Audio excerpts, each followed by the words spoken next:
Curiosity. What are you so curious about? Everything, Mr. Curiosity. Alrighty, folks, Mr. Curiosity has arrived again. Joe Snedeker here, and I've got a real live, honest-to-goodness dentist with me today. Yeah, the great Gary Kopesky, right? Kopesky. You said that right, Joe. You got it. And here's the weird part. The only reason we know each other, and you can hold this up, I know our audio listeners won't see this, but you're holding Absolutely. up shorts that have kitty cats flying through space on them. What's with that? Your favorite shorts, Joe. Now, that's honestly, I can't take credit for these. And I was going to bring these if we did this in the studio. I was going to bring these because you have the matching shirt, and you should have the shorts to go with it as a matching pair. My staff got these for a gift, a gag gift for me. My wife and I put a pool in this summer, and we were having a pool, an office party here at the house, and right before my birthday, right after my birthday, and so they gave me a gift, and they said, you got to promise me before you open it that you'll use what's in this box. And of course, I knew I was being set up for something because they did that to me once before, and I said, sure, I'm a good sport, I'll do it.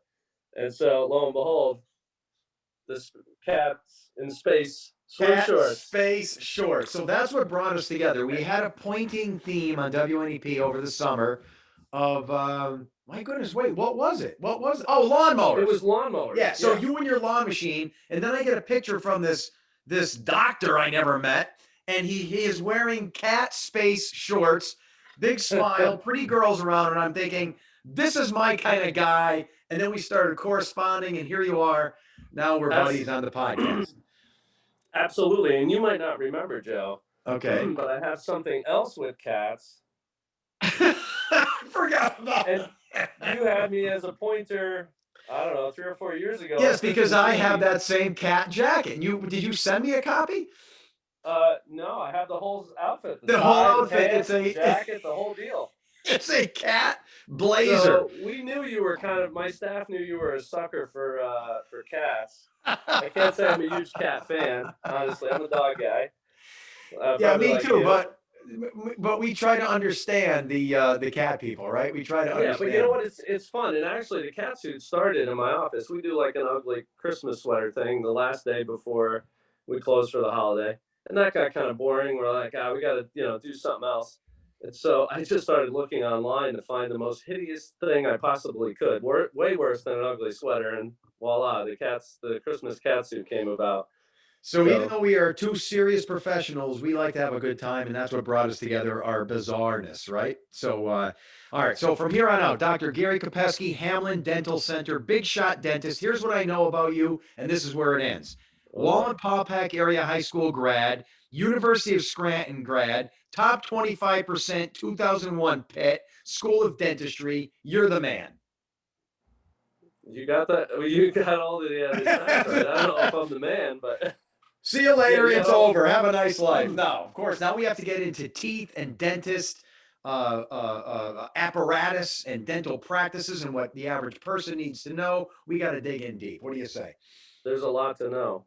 There's a lot to know. So I'll answer any questions you got for me, Joe. Well, here's how it works. So I think like me, I go to the dentist once or twice a year, the cleanings, etc. But you really never have time to talk because you have your allotted slot. And, half the time the dentist is already sticking stuff in your mouth and you're back in the chair. So you really can't say all the things you want to say or ask all the things you want to say. So we're going to do that now in front of you. We're going to pull it out of your brain and we're going to get down and dirty. Awesome. I love to talk, so it's perfect. My staff always yells at me for talking too much, and, they're going like this, like, come on, guys. I know, come on. But briefly, I'd like to go over the history of a person, and we got to do this quick to get to the good stuff. Sure. But so you weren't a local guy? Your family moved here? How does that work?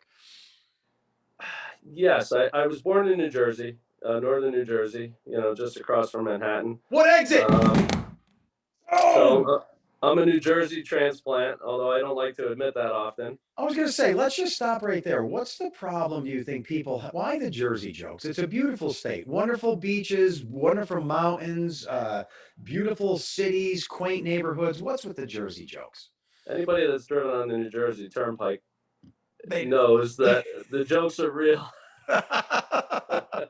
And we kind of ask for it, I think, people in New Jersey, but You think you come here with an attitude, though? Does the Jersey people have attitudes maybe a little some bit? people probably are going to get mad at me for saying it, but yes. Oh, see, he's a man of truth. He's not cutting corners. He speaks No, the I no, truth. I All no, I right. won't. No, It's they almost definitely like a have an attitude. So we always vacationed here. My family would come up in the early '70s, and then they built a house in the mid to late '70s, and we would come up on weekends, like a lot of people do. okay. And then when To I the was Paw Pack 13, area. yeah, yeah, Okay. actually to the same house my mom is still lives in now in Lakeville. Oh, okay. Um, and when I was 13, we moved up here full time. My mom was a teacher. The house we lived in New Jersey was going to be sold because my grandmother owned it and she had passed away. And my mom said, "We're going to Pennsylvania." So I was devastated. you were devastated, right? I was going to say because you're crashing into puberty. You're 12, 13 years old. You got friends. You got girls on your Oh mind. You yeah, know, you have to it be was taken to terrible. a new place. Going from New Jersey, where you could, your friends, you could walk to their house and do whatever, immediately, to here, where you didn't drive. You were in the middle of nowhere. I had to walk a mile to get the bus. Seriously, not uphill both ways, but a mile to get the Yeah. bus. Um, And so I said, "I'll go to high school here, but I'm leaving. I'm never coming back." Get out of And, here. So how long did it take to assimilate? I'd say at least a year. Started making some friends and realized there were certain things that I really did like that I had Yeah. never experienced, like hunting, is- um, which I love to do. So All it you would have realize taken, that. your parents should have known, all it would have taken was one girl, the right girlfriend here, and you would have been hooked. True. Well, that's kind of how we wound up coming back Oh, there because you go. See, it's my always a wife woman. Jackie, we went to high school together at Paw Pack, and we didn't date or anything in high school, but we kind of knew each other and we kind of became friends later when I was in college. And Oh, interesting. her family's here, my family's here, and so it was just a natural fit to come back. I mean, I love Pittsburgh, and we thought about staying out there, but coming back home here was just a better place to raise a family. I was going to say, so once you get your formal degree, your undergraduate work, and then your graduate work, and you become a dentist and a big shot doctor, and you graduate from what Pitt School of Dentistry. Yep. What's that like? Where you're thinking, okay, I have my certifications, I have my degrees. Like, then what? Do you think, oh, I'm going to join some group, I'm going Well, to you build know a what? building? Like, what do you It was do? crazy, Joe. I'm not a real religious person, but I'm a spiritual person, and everything happened really to me by fate. It was completely fate. So Okay. here's the day of my graduation. The next day we were moving. My mom and brother were out in Pittsburgh helping me pack everything up. Right. My mom didn't tell me that she had a toothache, and we were packing everything up because I had taken a job in Albany, New York, where my in-laws live. My wife's sister and brother-in-law live up there, and they had With the hooked me up dental group, with some with the dental dental group. group, Your big group up there. first group out of college, first job out of college. Yep. So I went up there, visited a couple times throughout my final year of dental school, negotiated everything, was going to move up there. Originally, the plan was to come back home and work at the practice that I own now. Actually, the dentist that owned it, James Sanderson, he was my dentist, and he said, "Oh, the timing will be perfect when you're done with school. This will be great." Oh. Well, my junior year, he hired a friend of mine from the area who graduated the year before me, and I was like, "Now Yeah, what?" what who So I started pursuing this other opportunity. that's a little bit of a Here I have jerk it all move. set up. I'm literally moving out of Pittsburgh the day after graduation, moving into my apartment in Albany, New York. All right. My mom has this toothache. She tells me that morning. I said, "Mom, don't come to Albany. Go see Dr. Sanderson. See what's going on. You need a root canal. He'll take care of you. My brother and I will go unload the truck and everything up there." So here we drive all the way up there. Now we're unloading the truck. It's hot. We're miserable. My mom calls me. She goes, "You were right. I needed a root canal." She goes, "But you're not going to believe this. The doctor who he hired the year before just told him this morning he's leaving. He wants to talk to you about a job." And I said, "Mom, I've only been here Uh, like 2 hours. I can't even talk about this." yeah. Well, fast forward, we unload the truck. I call Dr. Sanderson, I don't know, that night, the next day. We talk about it. I said, well, I owe it to this group to go the first day and see what it's all about. I hadn't signed the contract. I should have executed my contract prior, Right. and he was kind of you know, screwing Luckily you around a did little it. bit. Yeah. So I went for that first Monday, the whole day, sat there, went to the guy's office at the end of the day. He took the contract, slid it across the desk. He goes, what do you think? I read through it. He had changed a bunch of things in there. It was not what we negotiated. And I said, you know what? I'm sorry, but I can't sign this. This isn't the place for me. And I slid it back across the desk. The next day, I rented a truck, loaded everything back up. So this is 4 days I've been up there. Drive back here, settle back in at home, started work, I think, the next day or the day after that So, with Dr. Sanderson's practice, the practice that I was a patient of. so what are you like mid-20s at the time? What? I was 29. I was a little bit older when I graduated dental school Okay. because it took me 5 years undergrad at the U, and then I stayed 2.5 years for a master's degree in biochem. I worked towards it. I didn't actually get it. And then I went off to Pitt. So I was a little bit older. So when was all this? In the 90s? I started dental school in 97, graduated in 01. I was at the U from 90 to 97. Nice. So during all those years, local at school or growing up in the Paw Pack, you a 16 watcher? You're watching WNEP. You're doing all Yeah, that. Tom Clark, Tom and Tom Noreen, Clark, absolutely. legendary Noreen, right? I Come can't on. say they were my favorite. Noreen used to drive me crazy. That was her charm. Tom, That was her charm. I think she used to like to, kick Well, my who ass a knows? little So bit. So, I'm starting full time in 1999, 2000, right around the same time you're doing career moves too, graduating from college and looking for a yeah, so job. I think, I was out in Pittsburgh at that time, so I don't know that I saw you very much in the Right. beginning.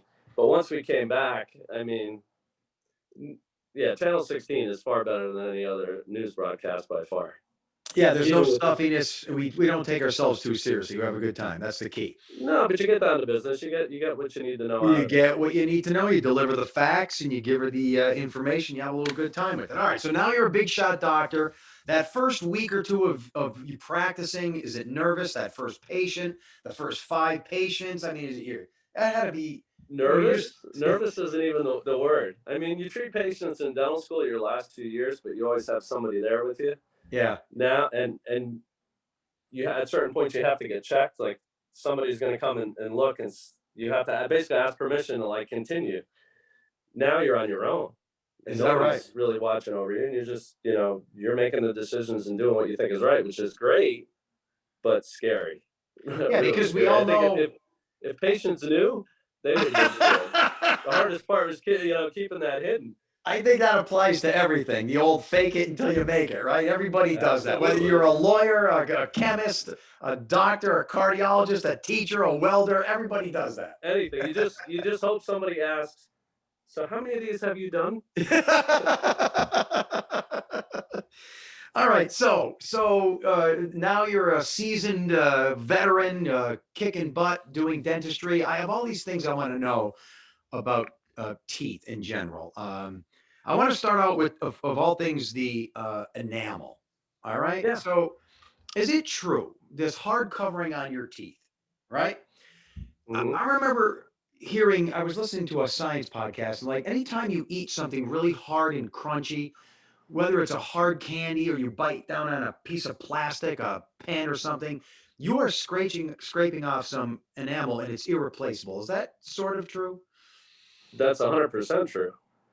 I mean, enamel is the hardest substance in the body, so Right. it's harder than bone, Right. um, but it can wear easily. So to use your teeth as tools is kind of a bad idea, but we I, all do it.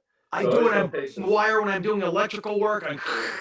bad habits: opening packages, tearing tape, chewing our fingernails, biting pens or pencils, biting fishing line, stripping wire. I guess I never thought of that one Yeah. down. But, oh, but years ago, like ladies, there was a condition where ladies who worked as seamstresses or worked in like a sewing factory or something, which was commonplace, Okay. in the 19th century, they would hold the sewing needles between their teeth, and they would wear notches in their teeth.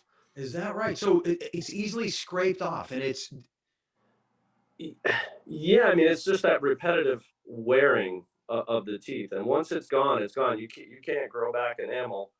You can replace it artificially with, crowns or caps or veneers and things like that, but the material is never. I always say it's never, no matter what I do or a dentist does for you, it's never as good as what God gave you. I mean, it looks great. It can be close to the real thing, but take care of what you got because it's the best option. So what am I missing here then? Why is it that we're told fluoride, the ions in fluoride and other substances, fluorinated water, will then be used to build the crystalline structure to replenish enamel? How does, if you can't fix Well, it or repair it, what are we the doing that for? the key word is that you just use is replenish, Joe. It really doesn't replenish the enamel. What it does, there's two types of fluoride. So, as a child, if you take fluoride supplements, Okay, vitamins or tablets or drops, for right. infants and things like that. That is probably, in my opinion, the most important form because you get systemic fluoride. So that systemic fluoride allows those fluoride ions to be incorporated into the enamel of the teeth as they're growing. Because even as a baby, those the teeth are beginning to form, and it's the enamel of the tooth that actually forms first.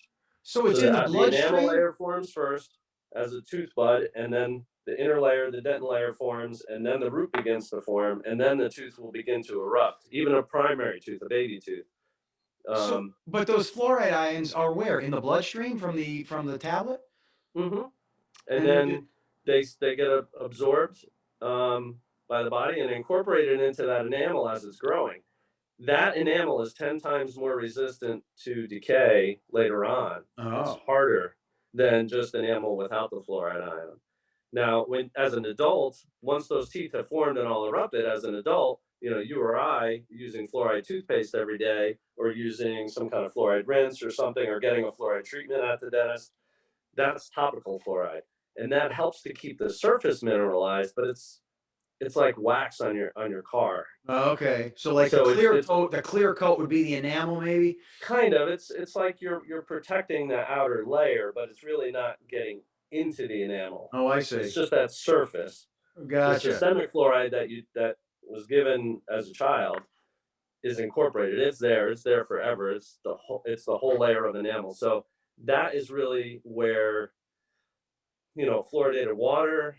I grew up, thankfully, in New Jersey as far as that goes because I had fluoride in the water. It was put into the water system, the city water, and a lot of times now that's being taken away.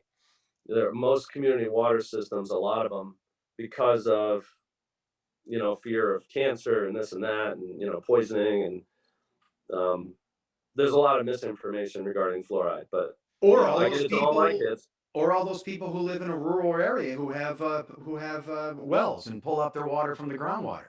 You're Right, now getting there no is fluoride.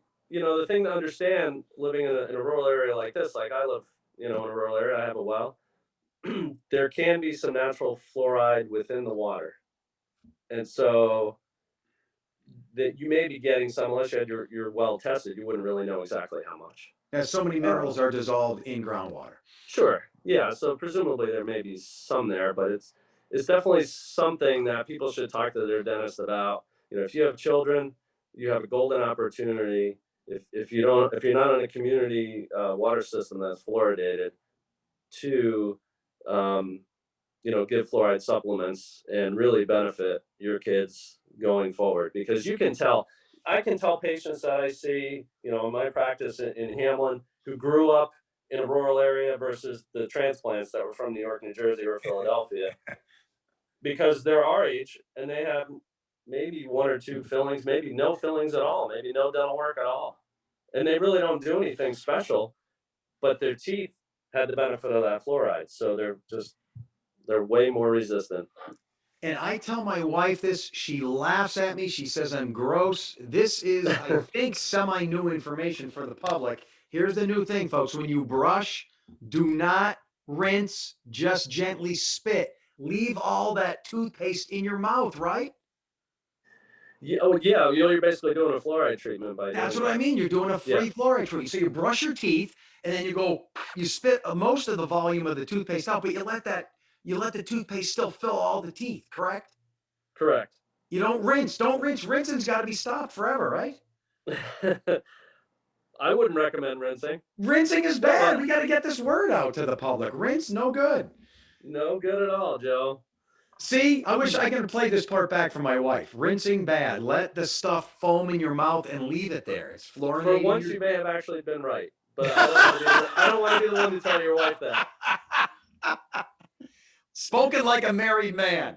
And isn't a lot of Absolutely. it, isn't it too, what's the genetic component? I never understood that where some people do not get cavities, not because of diet, not because of fluoride, but simply because of genetics. I don't understand that. Well, it's just like anything else. We're pre-programmed for certain conditions. Maybe you're pre-programmed to develop cancer in life or heart Right. disease. Same, it's just the same thing. Some people, their teeth are just genetically, um, more resistant to decay. Maybe they don't have periodontal disease or gum disease. They're not susceptible to gum disease. The anatomy of the teeth is such that they don't have deep crevices or pits or holes Oh, or I certain see. things Yeah. So like the that where, bacteria have nothing to grab onto, right? yeah, they're just really, the teeth just form. They're perfectly smooth, so there's not places for things to catch. So they're just not as prone to decay. That's probably the biggest one. That's It's interesting. really, But it's again, really it's not in rocket science as far as that goes. Some it's just the luck of the draw. right, because but you see some kids and even adults, they'll drink Coke, Pepsi, high sugar and fructose content, chew gummy bears, candy, and all that is feeding the bacteria living in your teeth and on the gums. You got to get that out. Correct? Oh, That's what right. causes cavities because then the bacteria secrete byproducts that decay your teeth. Well, yeah, and that's one of the common myths in when it comes to dentistry is people think, oh, sugar's bad. Sugar is what causes the cavity. No. No, it's not the sugar directly. The sugar is what the bacteria in our mouth use, and the byproduct of that metabolism of the sugar is acid, and it's the acid that makes the hole in your tooth. Right. And So so, just keep the bacteria away, and you shouldn't yeah, have the so acid being along produced. those same lines, a lot of people think, oh well, yeah, I don't drink soda. Well, I don't drink soda with sugar, and I drink diet soda, or I drink sugar free, or some Uh, kind of zero. Everything is a zero product now, so right. something like that. And I don't know what the magic is in there, but um, most of those, if you looked at testing of those products and looked at the acidity, the pH Okay. of them, they're on that lower end. The lower the pH, the more acidic. So they're So at that lower end of the pH scale. So they're very acidic. So now yes, you're not putting sugar from that drink into your mouth, but you're creating an acidic environment. And it's that acid that'll just erode away the enamel. oh, interesting. So are you telling me that you stay away from sugar-free and Diet Coke and Pepsi, and do you? Absolutely. You do? Yes. Is that right? I never thought Yeah. about that. But what if you find Yeah. a way to just pass it quickly through your mouth and that you're missing your teeth? I mean, come on, maybe not exactly Well, swishing around. honestly, sometimes we'll tell patients to use a straw for that reason. Oh, okay. Because a lot of soda drinkers, if you're constantly bathing your teeth, no matter what you're drinking, generally you're kind of bathing the upper teeth. Okay, And yeah. so you'll see this pattern of sometimes erosion from the acid or just decay on the top front teeth. And you could tell it's from drink repetitive bathing of the teeth with those sugary drinks. But I stay away from that stuff just because personally I think it's poison.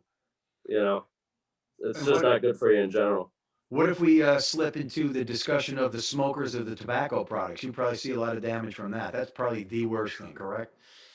Yes, absolutely. And now you got vaping. You've got a lot of other products out there that really there isn't a whole lot of literature on it yet, a whole lot of research. We really don't know the long-term effects of it, but common sense tells you it can't be good. It really Right. can't be. But I mean, everybody knows smoking and smokeless tobacco is bad for you. Um, but it's highly addictive, so it's really hard for those patients to quit. But it really has a negative effect on the chemistry of your mouth, the ability of the gums to heal. There's a direct link between that and periodontal disease or gum disease, and tooth loss. So it's not only affecting your teeth, Of course, it's affecting your whole body, which is a whole nother subject of, now people are starting to understand the value of taking care of their teeth, not only because of the teeth themselves, but there's a systemic link between the health of your mouth and the rest of your body. It's not just your mouth and everything else, everything is connected. So if you see something in the mouth, sometimes that's a precursor or a link to maybe heart disease, Inf- diabetes, lots of other chronic conditions. Inflammation in the mouth, inflammation in the body, right? There's gonna be a Oh, crossover there. 100%. Yep. Yeah. Yeah, it's not just Inflammation's the in enemy. your mouth, it's everywhere. So I'm a once a day flosser. I kind of enjoy it. At night, right before bedtime, I get one of those alligators. I don't like the strings. I know you guys like the Yeah, strings one. I'll get the I use alligator and I'll go. I use the alligator. You like the alligators? I use the alligator. Honestly, I'm a little, it's gotta be easy. So, I'm all about being easy, so Yeah, that's easy for me. the string, the wraparound. I don't have that kind of time. The alligator's nice and quick. Same here. You know what? I can never find this is gonna sound crazy, but I can never find floss in my house. How, I don't know, but it like Yeah, that's disappeared. weird. But those little alligators, I got whole bags of them, like everywhere Yeah, I me go. too. In my All over the bathroom, they're in place. my truck, I got them at work, I got them everywhere. So And it's it. I could get a whole week out of one alligator. I don't know if that's normal. That's not a good thing. That's like wearing your underwear for a week, Jeff. Not a good idea. If you say so. Now, what I do, I floss every night, and then I'm not sure about this part. So I get, all right, here's where I'm trying to get to. Over white teeth people bother me. You ever see them? They're over white. You got to find the right balance. I don't want to be an over whiter, but I don't want to be a yellower either. So every night I get the whitening mouthwash, and it says Okay. leave in your mouth for a minute or 2 minutes or something. So I floss, Yeah. and then I put that in my mouth, and then I leave it there for a minute or two, and then I spit it out. Is this a good practice? You're probably wasting your time. Is that right? As far as whitening goes, I think a lot of those things are smoke and mirrors. Okay. Um, marketing is Look at these are powerful. pretty white They're for a pretty white. 56-year-old guy. I don't know. I got to back away from the screen. They're kind of coming at you there. So what do you recommend people do then? How do you, For whitening, there well, aren't too. just for a semi-healthy look, whitening, yeah, all that. Well, What I causes would the generally yellowing, I say guess? Let's say that. What causes the yellowing it happens just over time. as you age? Mostly from habits. I mean, staining, things that cause staining. So coffee, tea, red Okay. wine, those are big ones. Tobacco products, Okay. those are like the four big ones. Colas, also have, of course, that Acid, right? the staining. Yeah, if you eat a lot of berries, certain types of foods, they'll just stain your teeth. Over time as we age, they just kind of absorb stains. So you always say, like I always say the OxyClean commercials where you see the fibers on a piece of fabric and they're showing, the material, the product working and pulling the stains out of the pores of the Yeah, fabric. yeah. That's kind of what whitening is doing.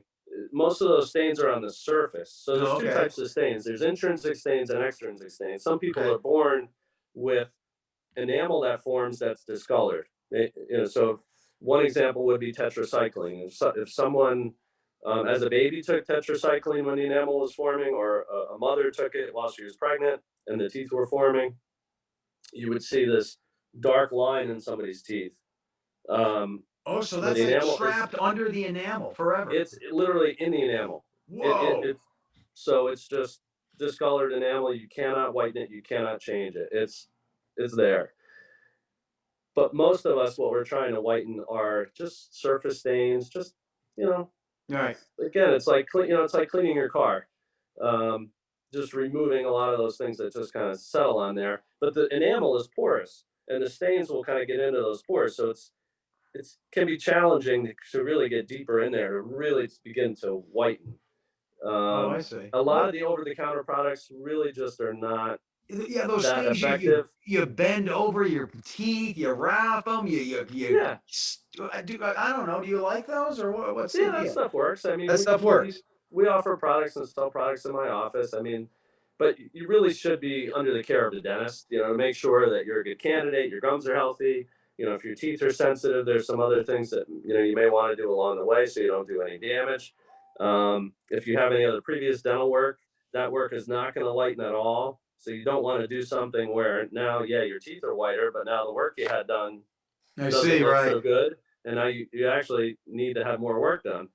So So the foaming hydrogen peroxide, correct? Is that what they're putting in these some of these whitenings? Foaming hydrogen there are always forms of peroxide. So we always say, do you want to bleach your teeth? Everyone says Yeah, bleaching. the Well, bleach. Okay, so there's you no bleach involved. you're not Common putting misconception Clorox is in your you're mouth. thinning. Yeah, do not use Clorox in your mouth. Um, uh, a lot of people think it's thinning the enamel or It's stripping not. the enamel away. None of that's happening. It's not like sanding a piece of wood and refinishing, a table where you're removing that color on the surface and then refinishing it. It's not like that at all. All you're doing is oxidizing the stains in the pores, That's what I and thought. it's But why always does it formed. say don't leave on for like over 2 or 3 minutes? What if I left it on? What if I leave it on longer? What's happening? That's what. You can cause damage to the tooth, to the nerve. Oh, Mainly, okay. your teeth can be really sensitive depending on the concentration of the product. This is why you really want to talk to a dental professional before you do it, so you make sure you're not going to do any harm. Okay. But it's always forms of peroxide, either carbamide peroxide or hydrogen peroxide. And what you get over the counter generally is not as strong as what you can get in a professional setting.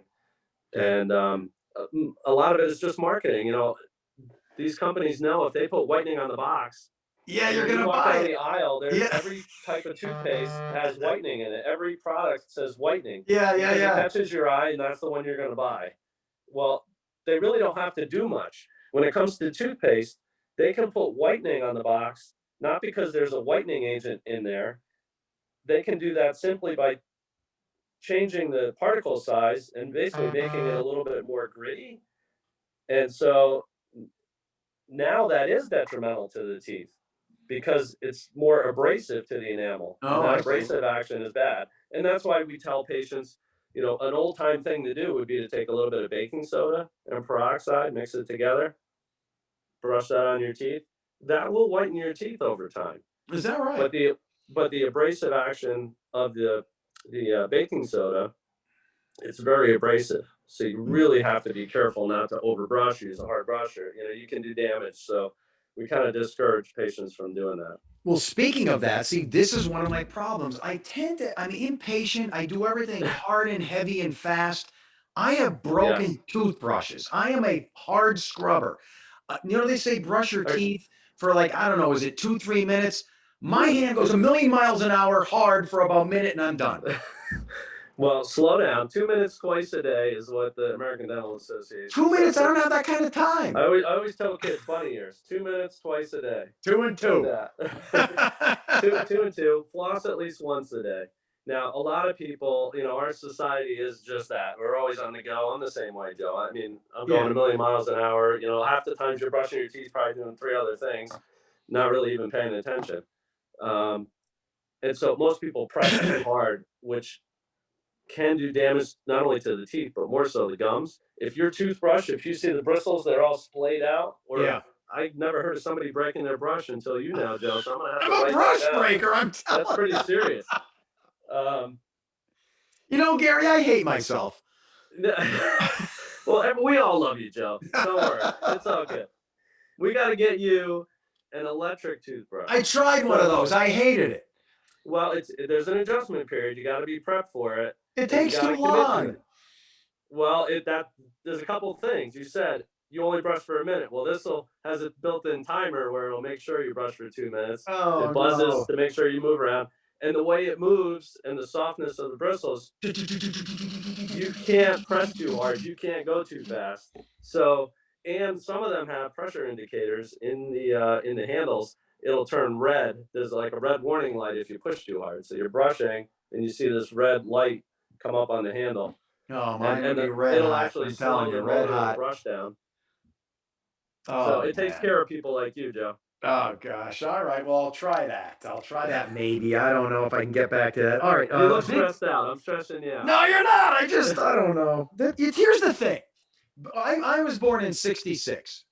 So in the late 60s and into the 70s, it seemed like there'd be like one out of every 50 kids would have braces back in the day. Braces weren't a thing. Right. So I never had braces as a child. I always had good, healthy teeth. I took good care of them. Um, but now it seems like everybody has braces, and I'm almost intimidated by the population. It seems like every human being now that's fairly young, they all have perfect teeth, and they're over white, and it almost bothers me. It looks artificial. I want a little irregularities there. My dentist tells me I have very healthy teeth, but cosmetically, as you get older, what they start to like drift like tombstones on an old cemetery and stuff, right? They move around a little bit. What's going on there? I've never heard that analogy before, but I kind of You like know how it. you see an old cemetery and one is leaning up a little Yeah. bit, and Well, the thing about braces, Joe, is yeah, I mean, pretty much everybody wants them now. Even adults, everybody wants straight teeth. Everybody yeah. wants white teeth. When did It's that just all happen? it's Just in the last 20 years, I'd say. yeah. I'd say that really in the '90s, you just again you see more marketing. You're just Oh more yeah, aware of people and smiles and everything. right. But along with that, there's more. You're talking about drifting of the teeth and change over time, and yeah, we'll see that as we get older. There's just some natural wearing that can cause some of that. Okay. But really, braces, I think we're understanding more of the value of not only a pretty smile, a cosmetic smile, but the functional part of it. Years ago, people either didn't have the money, they didn't have the access to care, or they thought, yeah, my teeth are good. My teeth are healthy. They're straight enough. I'm happy with my smile. I don't have to do anything. Okay, that's fine. But as a dental professional, and you look in there and you see how the teeth are aligning, how they're functioning together, sometimes you can predict future damage, future change and damage as a result of that. And so you talk to a patient now, I do this every day. You talk to people about, hey, I know you're happy with your smile and there aren't any cosmetic concerns, but functionally, you're starting to have jaw pain, you're starting to have TMJ issues. We're seeing wear on these teeth or you chip some teeth. That's a sign that this is a problem that needs to be addressed. And orthodontically, you need braces really to fix it and get better alignment. And yes, you will have a prettier smile when you're done. Um, but long term, it'll help you to keep your teeth. Because Is a lot of there people lose teeth. It's amazing how when you look at somebody's dental history, it's almost like an archaeological dig. You can look back, and it's kind of interesting to see the progression. You see crowns, you see root canals, you see implants. Oh yeah. And you kind of, as a dentist, you think back through your mind, and you can almost see where the starting point was and how they got there. It could have And all been prevented, you're saying. Way back some when, of it, step 1, sure. yeah. So yeah, yeah, you see stuff all the time. You say, "Geez, I wish I got to this person, 20 or 30 years ago. Maybe the outcome would be different." So adult braces, is there a limit? Like once you reach a certain age, it's like don't even bother or no? It's all up to the person.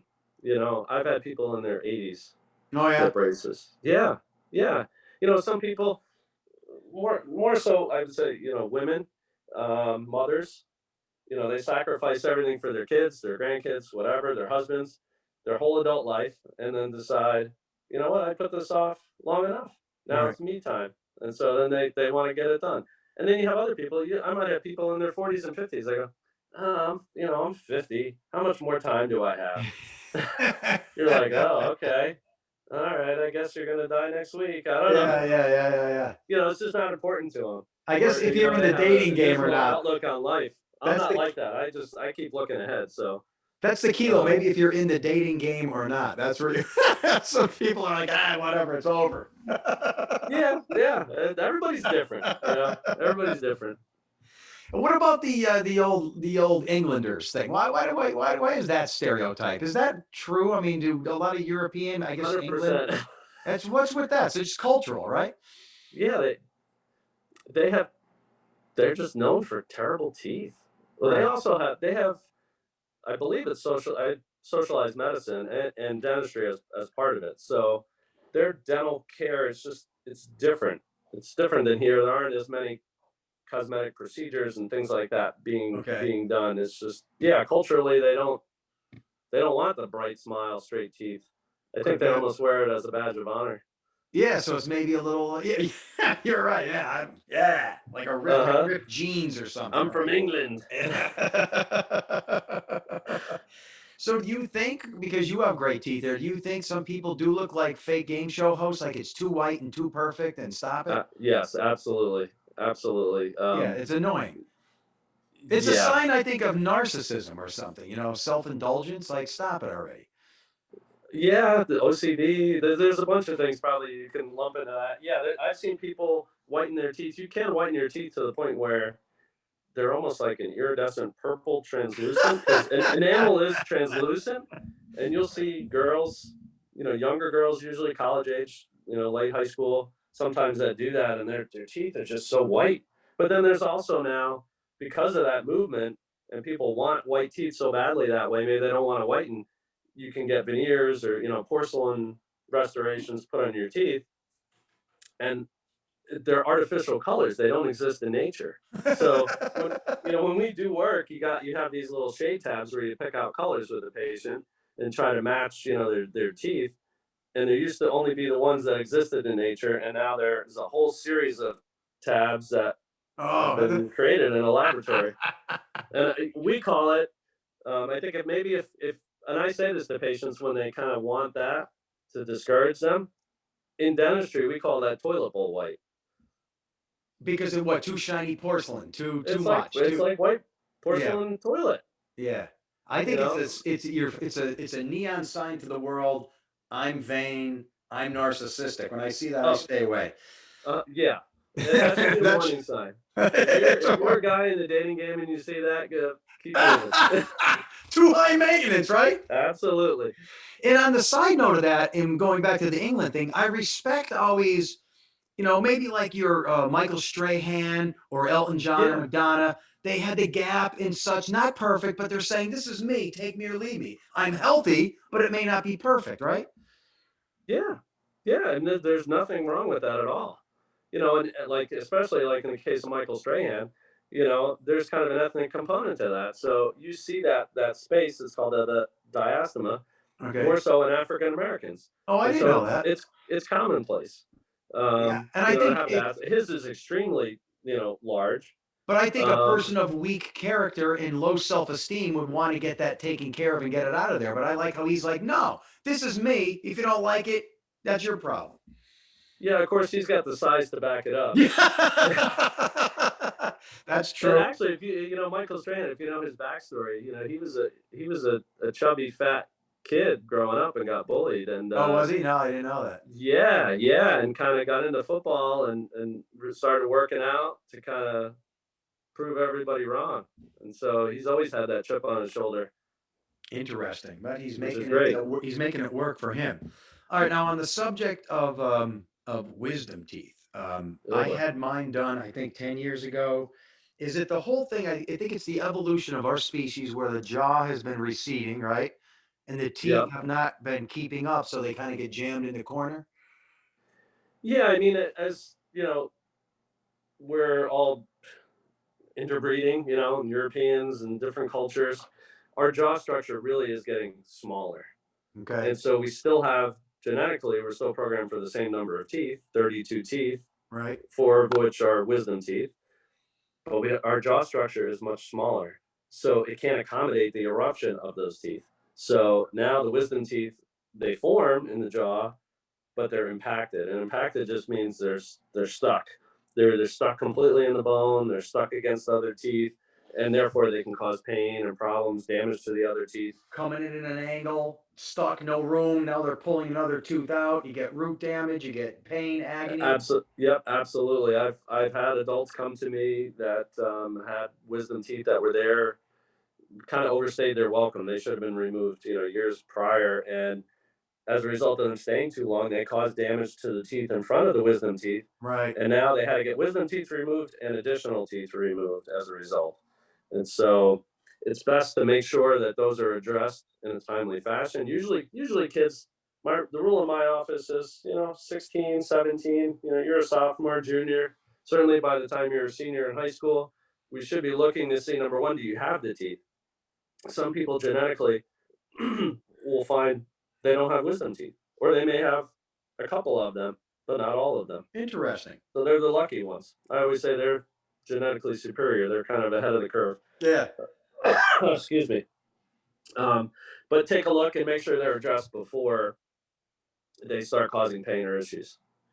So when it comes to the removal of wisdom teeth or any teeth, here's what I've always wondered. And I know you dentists probably have a code, and this is somehow probably mixed in, with you can't tell anyone what you're doing with someone's medical history. But We if got lots of codes, by the I way. know, but here's what I want to know: when someone's under anesthesia Okay. and they're just boom, right, almost dead there in front of you, and you have to remove their teeth, it's got to be a funny scene. Is their whole head wiggling around? Are the eyes open? And I mean, do you get a head literally and you have to hold it down and pull like you're removing a nail from a 6 by 6? I mean, it's got to get The, pretty rough. You can't say it doesn't. Correct?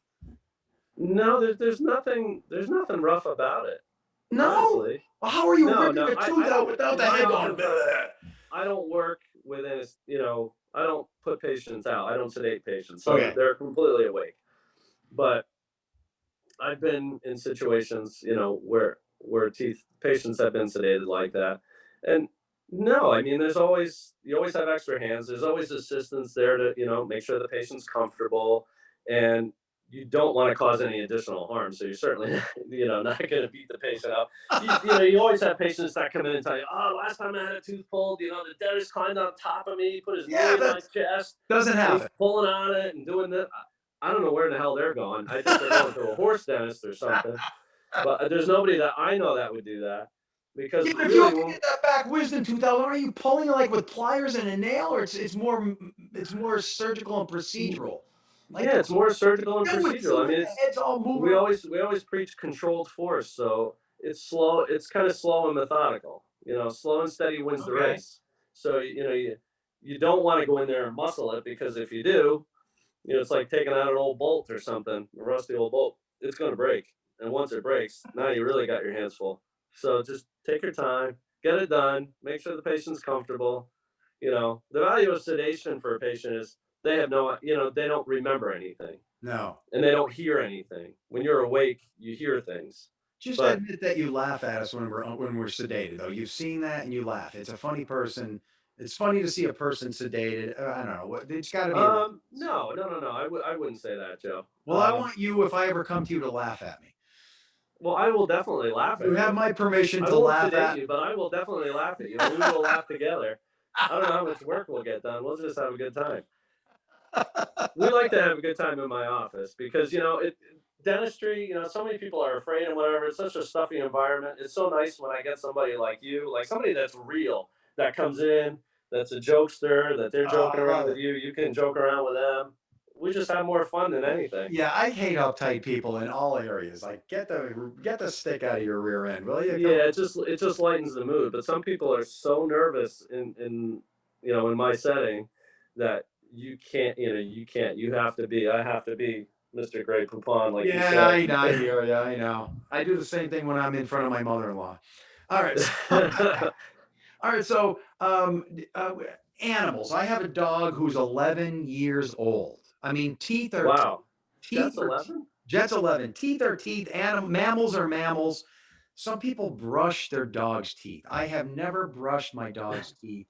It's probably a smart thing to do, but I guess my point is it's almost like a dog only lives 12, 13, 14, 15 years. It's almost like if a Right. child never brushed their teeth, and they died at 15. There's no problem, right? It's gonna last their lifespan. For the most part, I think. I don't know a ton about like pets, but I know there are certain breeds. The little bit I know, there are certain breeds that are susceptible to decay. I Mhm. know whether it be cats or dogs. Smaller breeds like Chihuahuas and things like that. I've had friends that had issues where they had to have full mouth extractions for the Ooh, dogs. I heard your dog barking in the background. You brush his teeth? I do not brush my dog. I have two labs. I have So you do chocolate and not brush their teeth. a chocolate and a yellow. I say chocolate and vanilla. Okay. One is 10 going on 11 and one is 2. No, in our house, a healthy diet. I mean, we take them for their regular visits. They eat a lot of or they chew a lot of I don't know what they're called. They're like a nylon chewing bone thing. That seems to help our dogs. like get the tartar off their teeth. I think dogs have they don't really get decay so much as they get tartar buildup on their teeth, which Yeah, affects yeah, their yeah. gums. Yeah, I just wanna like ask in people. well, if we're winging the conversation now, if and maybe this is gonna be a bell moment where you say, "Snedeker, shut up," and then I hit the bell. But if dogs are mammals and we are mammals and we're not all that different on a biological level, why Right. can dogs freely you said watch what you put in your mouth. Dogs chew on everything. They're chewing hard plastic, they're chewing bones. They're not worried about their enamel, no damage. Nature provided them with the clear path. And you're saying don't chew, don't scrape your teeth with anything. But yet dogs can get away with it. I wonder what the deal is there. Well, I mean, to a point, but there are they can damage their teeth, and more of it has to do with the thickness of the enamel and just anatomically the shape of the teeth. So they're made to chew. Their teeth are designed to chew bones and chew really hard things and stuff like that. Um, Ours really are not designed to do that.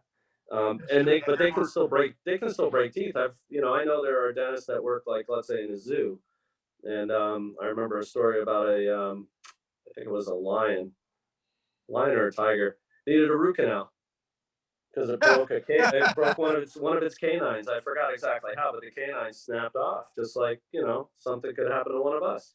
You All know, right, speaking of lions, all right, here we go now. It's time for the uh dentist joke. What's with dentists and hunting? And you fall into that stereotype.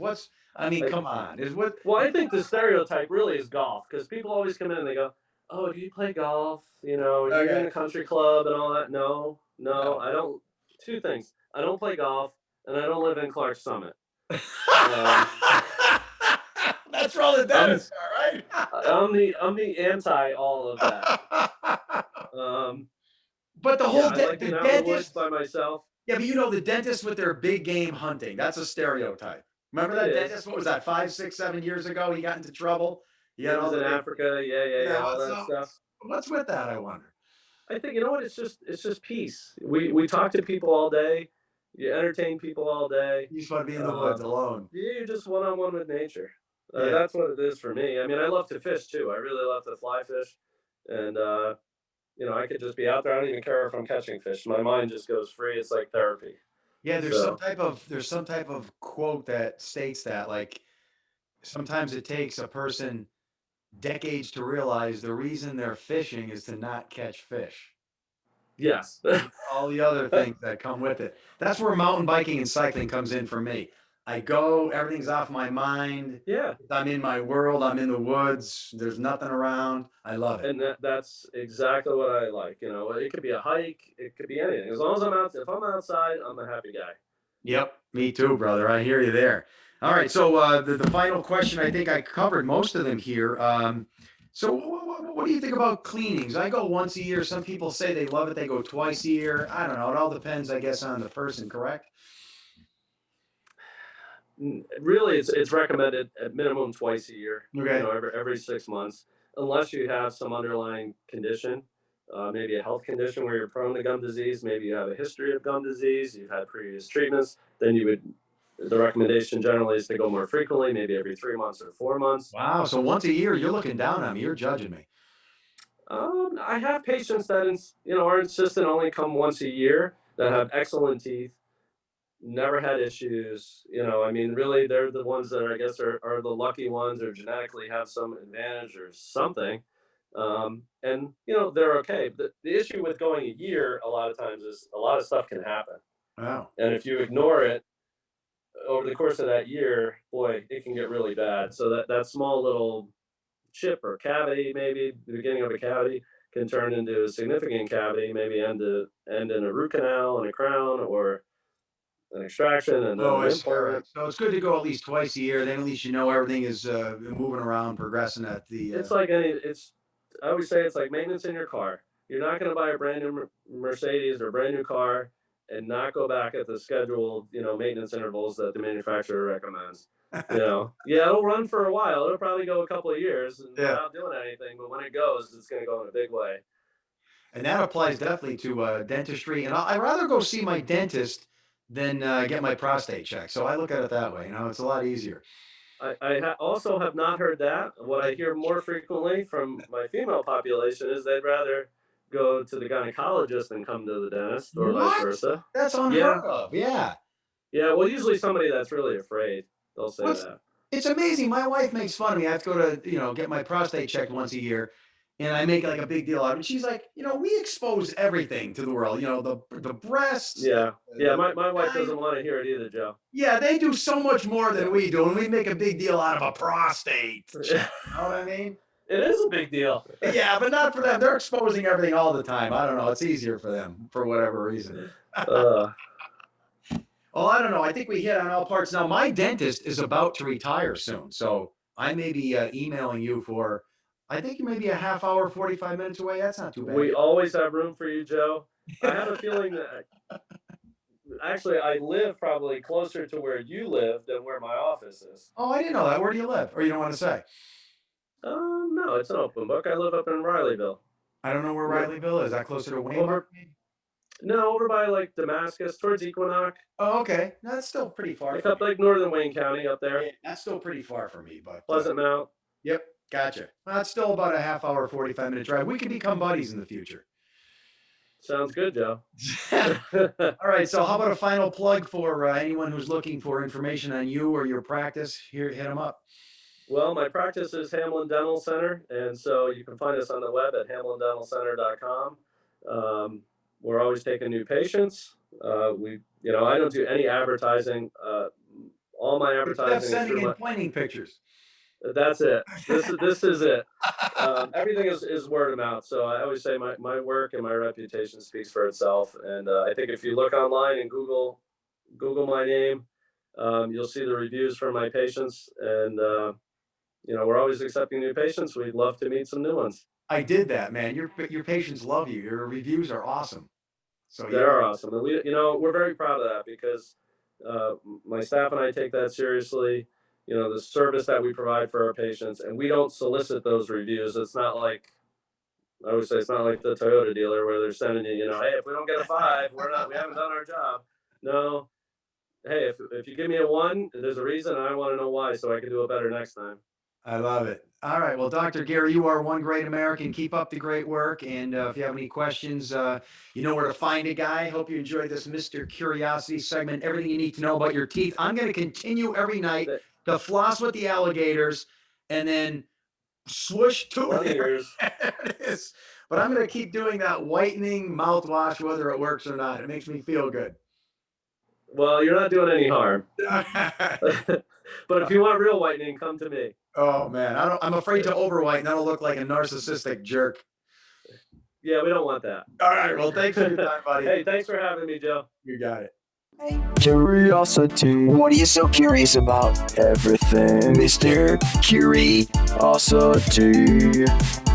About